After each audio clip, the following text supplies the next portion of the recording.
যেই নামাজ জান্নাতের সার্টিফিকেট। ফজরের নামাজ না, ফজরের নামাজ জান্নাতের সার্টিফিকেট।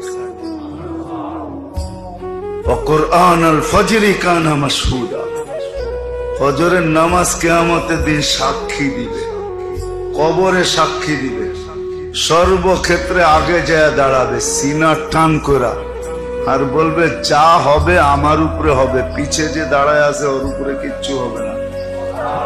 ফেরেশতা জিজ্ঞাসা করবে এরকম টান করে দাঁড়ায় রইছো আযাব সওয়ার জন্য, তুমি কে?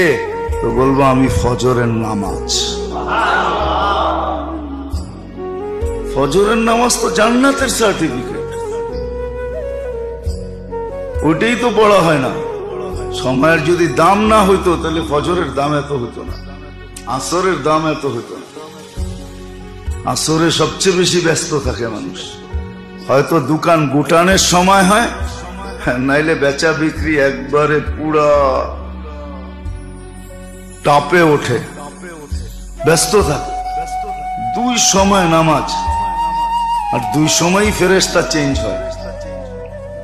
যারা ফজরে আসে ওরা আসরে চলে যায়, যারা আসরে আসে ওরা ফজরে চলে যায়, ফেরেশতাদের শিফট পরিবর্তন হয়। আর হাদিসে আছে ফেরেশতাদেরকে আল্লাহ জিজ্ঞাসা করে কাইফা তারাকতুম ইবাদাত